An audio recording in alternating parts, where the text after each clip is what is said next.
Señoras, señores, amigos y amigas, buenas tardes y bienvenidos al Museo del Prado y bienvenidos sobre todo por una ocasión gozosa, como lo es siempre, la presentación del fruto del maravilloso ciclo de conferencias anuales que organiza el Museo del Prado y que se plasma pues, en este volumen que empieza a ser ya familiar para las bibliotecas de muchos de nosotros y que pues es un motivo, como digo, de gozo el poder presentarlo todos los años gracias al apoyo del Círculo de Lectores. Tenemos una exposición inaugurada hace unas pocas semanas que se titula La Metapintura y cuando la presentamos dijimos que era una invitación a aproximarse a las colecciones del museo desde una perspectiva distinta. Y la verdad es que no se me ocurre mejor definición de lo que han sido durante más de 20 años estos ciclos de conferencias del Museo del Prado. Una invitación cada año novedosa a aproximarse a ver las colecciones del Museo del Prado con una perspectiva distinta y novedosa. Un esfuerzo, además, de gran calado intelectual que ha dado cabida no solamente a la flor y nata de la historiografía artística española, sino que también ha traído hasta España historiadores del arte, algunos de los grandes nombres de la historia del arte internacional, algunos de los cuales por primera vez acudían al Museo del Prado y que gracias a este esfuerzo mediador de la Fundación de Amigos del Prado, pues conocen ahora las bondades, las excelencias de nuestro museo y hacen de heraldo de las mismas. Por lo tanto, creo que es un motivo para felicitarnos todos esta presentación de este volumen, en este caso dedicado a las imágenes de la Biblia. Y dicho esto, pues dar simplemente la palabra a don Carlos Zurita, duque de Soria, presidente de la Fundación de Amigos del Museo del Prado. Muchas gracias. Señoras y señores, durante el curso académico 2015-2016, la Fundación Amigos del Museo del Prado, en estrecha colaboración con la propia Pinacoteca, organizó el ciclo de conferencias La Biblia del Prado, la historia sagrada en el arte. El curso, que como todos los llevados a cabo por nuestra Fundación, tenía la vocación de promover la investigación y de difundir el conocimiento de las colecciones del museo, profundizó en el estudio de las diferentes formas en las que el Antiguo Testamento ha tenido su reflejo en las artes. Este amplio campo se abordó poniendo el foco en las colecciones del Museo del Prado, pero sin olvidar ninguna de las diversas manifestaciones artísticas que se han inspirado en las Escrituras. De ahí que en él se incluyeran, además de conferencias dedicadas a la pintura y a la escultura, otras relacionadas con la arquitectura, la música o el cine. Las aportaciones de los profesores que en él participaron se recogen en el libro que hoy presentamos, que forma parte de una colección que cuenta ya con una trayectoria de más de 20 años, a lo largo de los cuales ha logrado convertirse en una referencia fundamental para el estudio no solo de las colecciones del Prado, sino de la historia del arte en general. Ello ha sido posible gracias a la dedicación de los autores de los textos, a los que no puedo dejar de mostrar mi gratitud por compartir su trabajo con nosotros. Quisiera destacar también la labor del patronato de la Fundación Amigos del Museo del Prado y especialmente la del profesor Calvo Serrayer, director de la línea académica de nuestra institución, y, cómo no, la de quienes día a día trabajan en la misma. Igualmente, me gustaría agradecer a la dirección del Museo del Prado y a su Real Patronato el apoyo que brindan a todos nuestros proyectos, así como a nuestra labor cotidiana, cuyo fin no es otro que el de fomentar el acercamiento de la sociedad al museo. En este sentido, además, quisiera rendir precisamente hoy un merecido homenaje no solo de agradecimiento, sino de admiración a la labor de don Miguel Zugaza, que durante 15 años, con inigualable acierto, profesionalidad y cariño, ha dirigido esta casa, cuya Fundación de Amigos le recordará siempre. Me gustaría igualmente resaltar la labor realizada por todos los que han trabajado en la edición y publicación de este volumen en Círculo de Lectores, así como la colaboración de la editorial Crítica, sin los cuales no habría sido posible que esta iniciativa llegara a buen puerto. Y quisiera, como siempre, a todos ustedes agradecerles su presencia y a los lectores su fidelidad y desear que sea de su agrado este nuevo título que, a buen seguro, les ayudará a entender mejor y disfrutar más del Museo del Prado. Muchas gracias.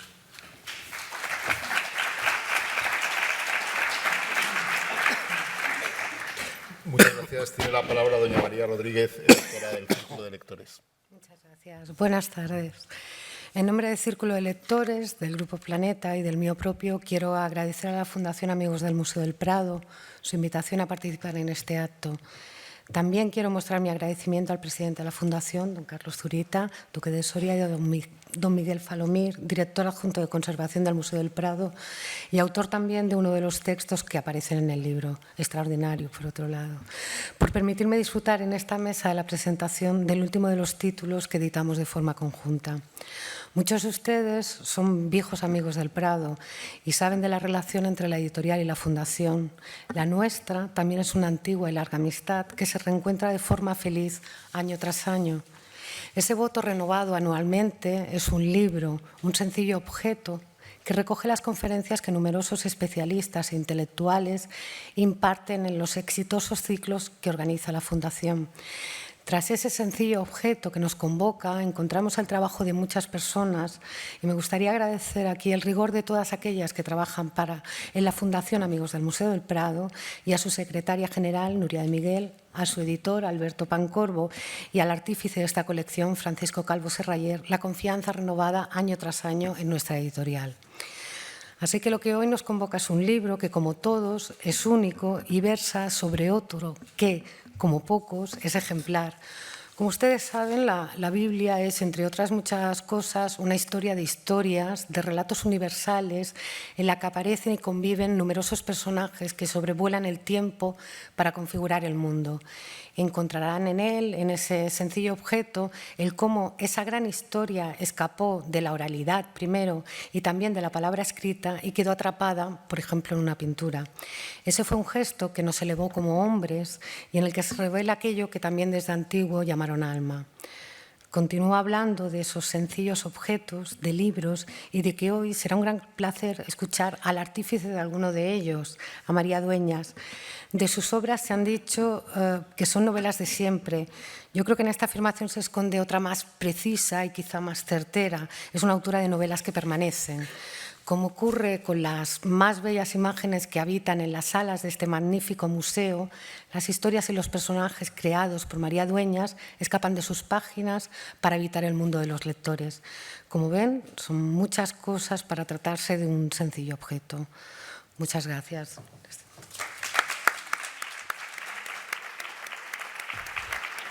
Muchas gracias. Bueno, pues como ya se ha dicho, para introducirnos en este magnífico volumen, pues contamos con una invitada de excepción. Da un poco de apuro presentar a María Dueñas, pero permítanme recordarles que, aparte de su labor docente como profesora de filología inglesa, ahora en excedencia, ¿no?, en la Universidad de Murcia, pues la conocen todos desde el año 2009 por su triunfal irrupción en la literatura española con El tiempo entre costuras, una novela que, cosa rara en España, pues puso de acuerdo a la crítica más exigente con el gran público, ¿no? Y a la que han seguido después pues obras como Misión, Olvido o La templanza. Les dejo con ellas, que seguro que es a quien quieren escuchar. Muchas gracias a todos. Gracias. Muchas gracias.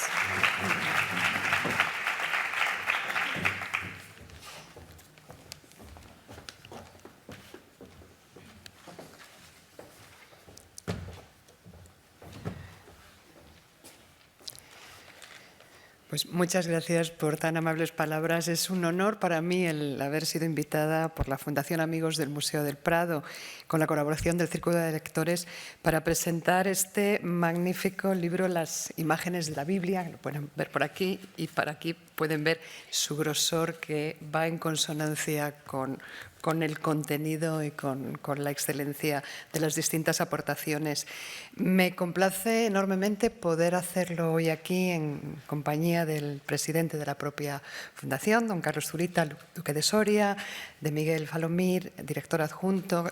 de Conservación e Investigación, y de María Rodríguez, compañera casi de mundo de las letras y de la edición y editora del Círculo de Lectores. A todos ellos expreso mi gratitud por esta invitación y a todos los presentes, por supuesto, por la confianza y por la asistencia. Realmente me resulta un tanto extraño estar aquí presentando un libro que no sea mío, porque tengo todavía muy reciente la memoria del año 2012, del mes de septiembre de 2012, cuando aquí en esta misma sala, en este mismo estrado, no con esta disposición, con dos sillones para mantener una charla con el periodista Antonio San José, presenté mi novela Misión Olvido. Yo estoy acostumbrada a hablar de mis libros, sobre todo. Me resulta un poco digamos, difícil, en cierto sentido, el arrancar hablando de lo que han escrito otros. Pero realmente este volumen es tan magnífico y tiene tanto contenido de tan altísima calidad que es un placer para mí presentarlos. Como ya se han referido los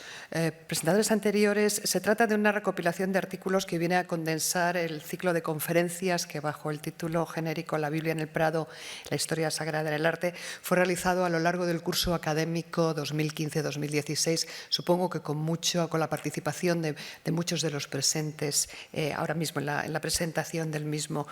Dichas charlas fueron impartidas tanto en la propia sede del museo como en otras distintas localizaciones repartidas por todo el ámbito nacional a través de instituciones culturales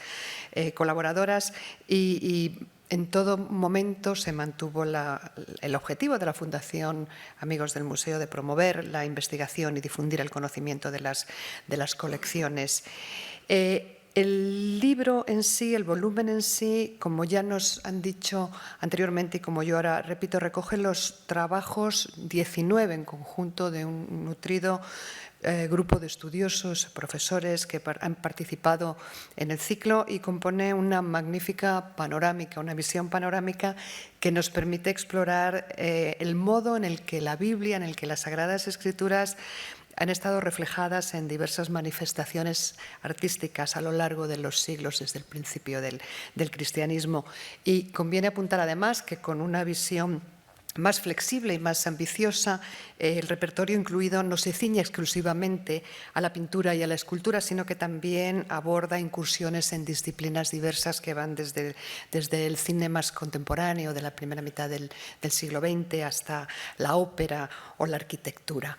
El volumen lo abren en orden lineal unas palabras de don Carlos Zurita, duque de Soria, que en su calidad de presidente de la Fundación Amigos del Museo sintetiza el germen, el origen y el desarrollo del ciclo de conferencias y su posterior trasvase, su proceso de materialización en la magnífica edición que presentamos hoy. Y se incluyen seguidamente unas palabras de Miguel Zugaza Miranda, director hasta hoy casi del Museo del Prado. Yo acabo de enterarme de la noticia, yo vengo de Nueva York esta mañana, si se me despista alguna palabra, alguna frase, discúlpenmelo porque es que vengo sin dormir prácticamente y acabo de conocer la noticia y la desolación que parece que impregna a todos los que han trabajado con él a lo largo de estos 15 años, agradecidísimos todos por la magnífica labor que deja detrás en el Museo del Prado, pero también entristecidos por esta marcha que esperemos todos que sea hacia un destino feliz fuera del museo. Bien, en estas palabras del director del Museo del Prado se viene a reivindicar la íntima vinculación del arte con la religión cristiana a lo largo de los siglos y, consecuentemente, se viene a enfatizar también lo oportuno, lo necesario que resulta el reactivar esta confluencia, tanto para comprender, para que lleguemos a entender o para que afiancemos la idea de que una porción cuantitativamente amplia de las obras del Museo del Prado tienen que ver con esta temática, como también para acercar al presente una cantidad de episodios, de personajes, de narraciones, que con el paso del tiempo han ido quedando un tanto relegados, ¿no? Ya, mi padre siempre dice que, perdonen la digresión, que qué lástima es que no se enseñe historia sagrada en los colegios más, ¿no? Parece que, sobre todo las nuevas generaciones e incluso los que ya tenemos una cierta edad, pero bueno, vivimos ya en un mundo mucho más tecnológico, mucho más avanzado, parece que van quedando todas estas historias bíblicas, todas estas historias de las Sagradas Escrituras se nos van quedando como una cosa muy del pasado. Entonces es una idea oportuna y valiosísima el que toda esta imaginería relegada resulta imprescindible traerla otra vez hacia el presente para que lleguemos a comprender los 20 siglos de arte que la preceden. A partir de estas dos introducciones comienzan ya a lo largo de las páginas, de las cuantiosas páginas del volumen, los textos puntuales de cada uno de los autores que han ido teniendo su participación en el ciclo, y el primero de los trabajos corresponde a Francisco Calvo Serraller, crítico y catedrático de Historia del Arte, que centra su trabajo en el papel de las mujeres bíblicas y en la pintura, desde Eva y su simbolismo hasta las mujeres pasionales consideradas heroínas como Débora o Judith, o pasando por aquellas mujeres tenidas en la Biblia casi como malditas, donde destaca la figura de Dalila, recuerden, otras que el autor califica como mujeres pacientes y que sufren las acciones de otros, como Ruth, Susana o Betsabé. A medida que yo iba leyendo el volumen, iba digiriendo las distintas contribuciones de los distintos autores y todas las historias que reflejaban, a mí se me iba ocurriendo una novela detrás de cada una. Yo creo que aquí puede haber por lo menos 19 novelas en cada contribución, y empezar con el papel de las mujeres en la Biblia no podría ser más acertado y más inspirador para mí. Me voy a tener que contener porque si no mi proyección narrativa tendría ya un proyecto de lo más definido. Bueno, se trata en definitiva, volviendo al trabajo del profesor Calvo Serraller, se trata en definitiva de un trabajo que nos viene a revelar la importancia que las mujeres desempeñaban en una civilización tan patriarcal como lo era la antigua civilización hebrea. Tenemos seguidamente la aportación de Jesús María González de Zárate, catedrático de la Universidad del País Vasco, que nos ofrece, en su caso, un estudio sobre las convergencias entre la mitología y el Génesis, deteniéndose particularmente en las alegorías usadas en las manifestaciones artísticas para ilustrar diversas escenas, diversos conceptos bíblicos a través de los animales, a través de las plantas, a través incluso de las calaveras, de osamentas humanas. Continúa el volumen y con ello una idea vuelve a lanzarse para una posible casi novela, para una narrativa desde luego absorbente. Continúa el volumen, como les digo, el estudio del arquitecto y profesor Pedro Azara, que para este ciclo se ha dedicado a estudiar las relaciones entre el paraíso y el Edén. En algunas ocasiones paraíso y Edén han sido presentados como un mismo espacio y en otras como espacios diferentes, aunque relacionados. El Edén se identificaría con un lugar ubicado en el origen de los tiempos, de donde el hombre podría ser o no inicialmente expulsado, mientras que el paraíso es más un destino, una especie de jardín de las delicias, como el que alberga este museo para las almas puras, en el que se obtendría un disfrute eterno, permanente, hasta el final de los días. El historiador y catedrático emérito Gonzalo Borrás contribuye a la serie de artículos, por su parte, con una propuesta centrada en las representaciones de Adán y Eva existentes en el Museo del Prado, desde las pinturas murales románicas hasta el barroco, y en cómo las figuras de Adán y Eva fueron evolucionando, han ido evolucionando a lo largo de los siglos de la mano de los distintos pintores, desde Fra Angelico o Rubens, pasando por el Bosco, por Durero, por Tiziano, pintores todos ellos que los convirtieron en modelos de belleza y pureza antes del pecado.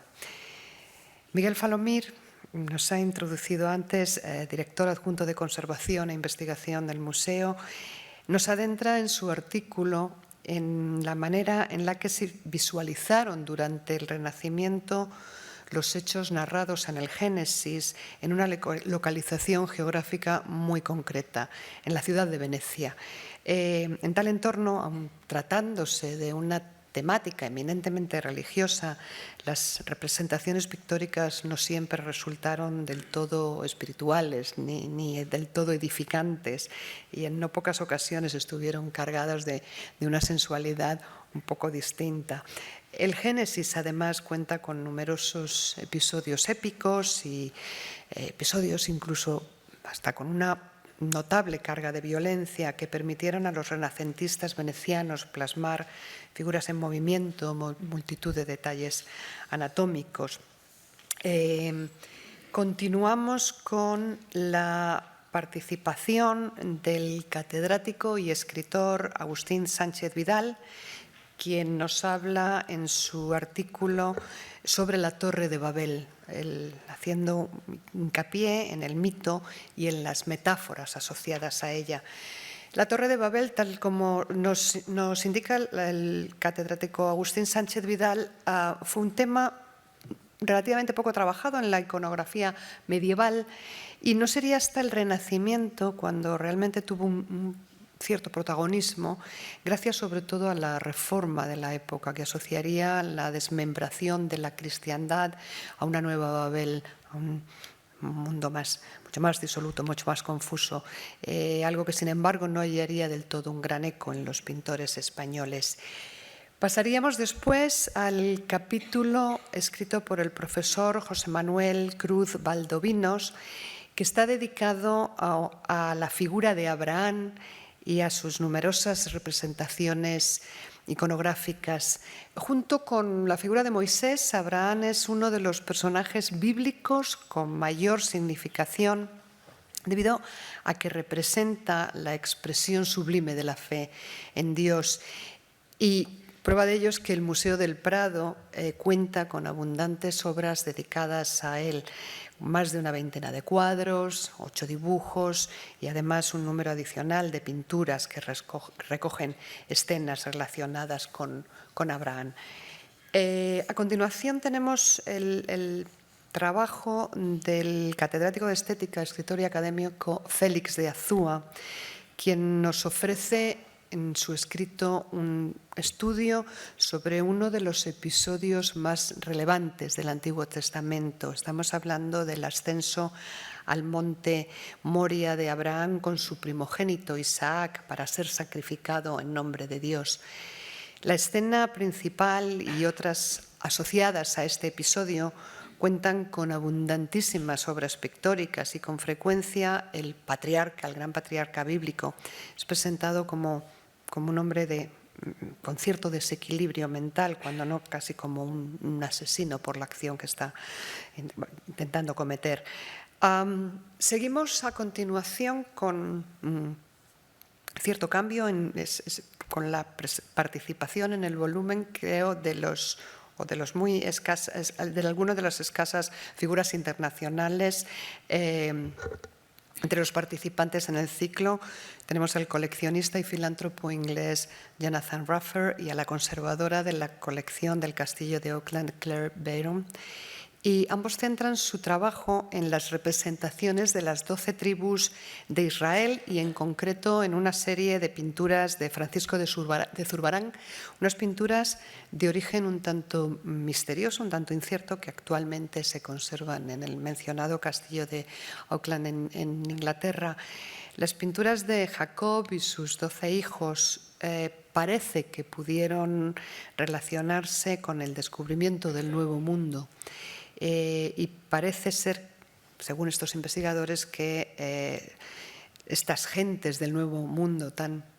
distintas en aquellos momentos, con esa carga de exotismo que parecen que traían con ellos, podrían ser en cierta manera consideradas como descendientes de las legendarias tribus perdidas de Israel. Algo que parece que justificaría las pinturas de Zurbarán, estas pinturas de Zurbarán y otras de similar factura del momento. Bien, prosiguiendo con el orden secuencial de los diversos artículos, tenemos a continuación el trabajo de Leticia Azcuebrea, jefa de conservación de escultura y artes decorativas de este Museo del Prado, quien dedica su trabajo a la figura de Moisés, otro de los grandes personajes bíblicos, una figura ampliamente presentada tanto en esculturas como en relieves, en los que se van relatando la narrativa de distintos pasajes de su vida. Entre los más reproducidos, entre los pasajes más reproducidos de la vida de Moisés, figura el ascenso del monte Sinaí, donde Dios le entregaría los 10 mandamientos. Resulta muy interesante saber cómo las diferentes traducciones de los textos originales hebreos fueron modificando la iconografía de Moisés en varios de sus elementos, hasta llegar a ser incluso representado con cuernos en la cabeza, con estos cascos, con cuernos de herencia de la mitología que servían para atribuir a los personajes elegidos los dones de la sabiduría, los talentos de la sabiduría, de la fuerza. A continuación vamos abriendo dentro del volumen el objetivo y el plano, y tenemos la aportación del crítico musical Juan Ángel Vela del Campo, que nos ofrece un estudio sobre la influencia de la ópera, ya no tanto en la pintura y en la escultura, sino en la influencia en la ópera del Antiguo Testamento, con sus historias cargadas de fuerza, cargadas de esperanza, de su espiritualidad. Se centra este estudio particularmente en 3 personajes, en Moisés, en Nabucodonosor y Noé, y además hace referencia a obras de compositores como Rossini, como Verdi, con su famoso Nabucco, que son representativos de esta influencia, de esta tendencia de las historias bíblicas dentro de la ópera, y cuenta además con distintas manifestaciones a las que hace referencia a lo largo de los siglos XIX y XX.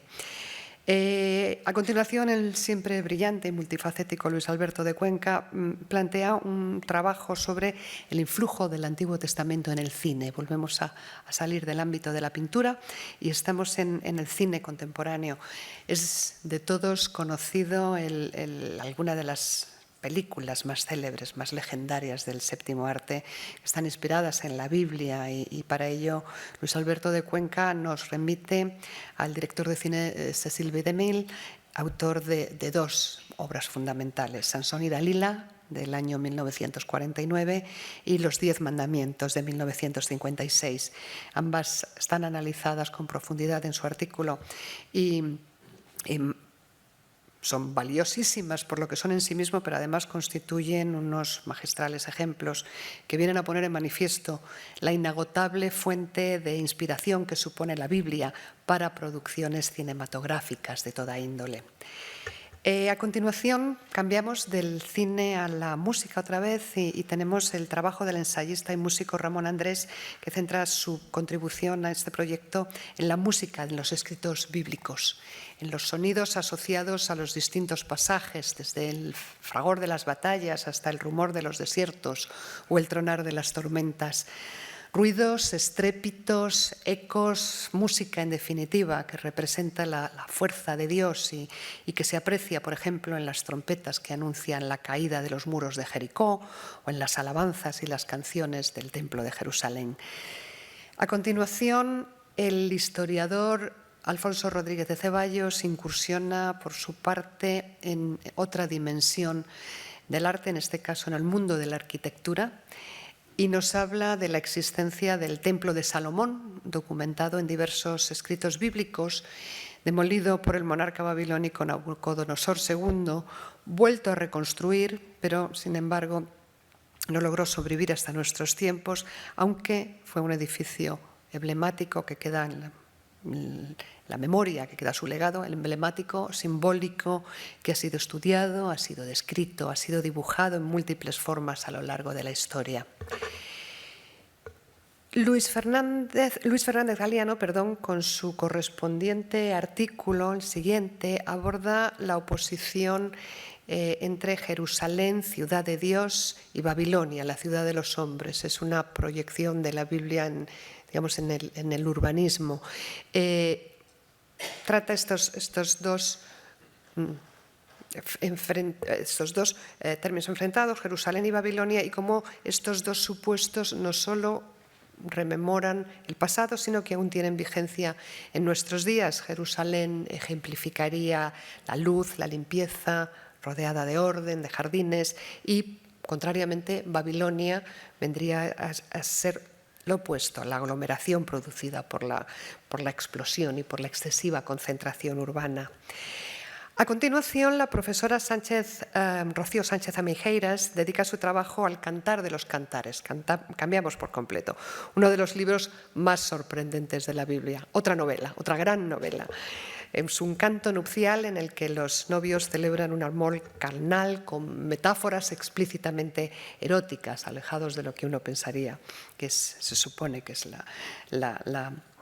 contenido de índole más religiosa. Y nos habla esta investigadora, además, acerca de cómo a lo largo de la historia, a lo largo de los siglos, las diversas interpretaciones, representaciones, reinterpretaciones religiosas han modificado esta imagen, llegando incluso a equipararla, este amor hombre-mujer, equipararlo con Dios y su Iglesia, o incluso con la Virgen María y su Hijo. Acercándonos ya hacia el final de las distintas contribuciones, tenemos el trabajo del catedrático Isidro Bango Torviso, que se centra en los oráculos, las sibilas y los profetas, muchos de los cuales protagonizan multitud de recreaciones artísticas, y nos habla de cómo estas representaciones fueron interpretadas bien de manera errónea, bien de manera distorsionada, para servir a los intereses eclesiásticos de cada momento. El historiador, profesor y crítico Víctor Stoishita dedica su aportación al cuadro Susana y los viejos, donde muestra la figura bíblica de Susana. Hemos hecho mención antes a ella al hablar de las mujeres en la Biblia, como una joven asediada por dos jueces maduros con los que se niega a mantener una relación a una costa de su propia muerte, de arriesgarse a su propia muerte. En sus imágenes destacan la figura del desnudo de la mujer, que casi convierte a quien ve el cuadro como una especie de voyeur, y queda plasmado además sobre el lienzo un tema tristemente recurrente y aún sin resolver, a pesar de todo el tiempo que ha pasado, que es el de la violencia sobre la mujer. Y finalmente, para cerrar todo este compendio de magníficos trabajos de investigación, el catedrático y académico Víctor Nieto Alcaide incide en un último artículo del volumen en la concordancia iconográfica entre el Antiguo y el Nuevo Testamento, rememorando cómo la Iglesia orientó, cómo controló los contenidos de numerosas imágenes bíblicas dirigidas a un público por entonces mayoritariamente iletrado, mayoritariamente incapaz de leer y de escribir, y sí capaz de seguir las imágenes, con lo cual era más fácilmente manipulable en cierta manera, una manipulación que tenía, por tanto, el objetivo de hacer que tales imágenes cumplieran una función didáctica y reafirmaran los principios de la fe en aquellos que las veían. Bien, todas estas 19 contribuciones vienen, en definitiva, a demostrarnos la ingente cantidad de material que han proporcionado las Sagradas Escrituras para su posterior tratamiento en un variadísimo abanico de representaciones artísticas. Dentro de una Europa eminentemente cristiana, tanto los pintores como los escultores o músicos hemos visto que se inspiraron en relatos bíblicos para componer obras de índole de lo más variada, incluso saliendo de esta Europa nuestra y acercándonos más al momento contemporáneo en el tiempo, en una meca moderna y a menudo descreída como es el Hollywood de sus años más dorados del siglo XX. Incluso ahí el Antiguo Testamento lleno de episodios, lleno de personajes enormemente carismáticos, enormemente inspiradores, episodios con una gran carga visual, historias, narraciones. Incluso para el cine resultó, como hemos visto, una inspiración magnífica, no solamente para los artistas más clásicos y más cercanos a nosotros en el contexto geográfico. La potencia narrativa de la Biblia, la capacidad evocadora de sus personajes, las magníficas y poderosas historias que nos relata, el potencial inspirador que emana del libro de los libros ha servido, en definitiva, para enriquecer el arte a lo largo de la historia de una manera fecunda y a menudo brillante. España, nuestro país, que ha estado regida a lo largo de los siglos por monarquías profundamente católicas,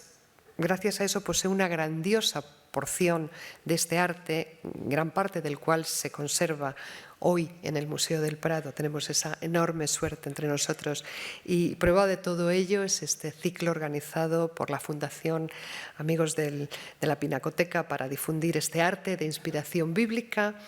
Y prueba de ello es también este magnífico libro lleno de valiosísimas contribuciones generadas por las mentes de los que son sin duda los mejores especialistas en sus materias, en sus ámbitos de estudio,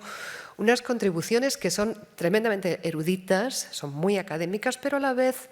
su lectura se hace amena, se hace accesible, se hace fascinante y por eso confío en que todos ustedes las disfruten. Son 19 aportaciones que son casi 19 brevísimas novelas. Espero que les gusten. Muchísimas gracias. Gracias.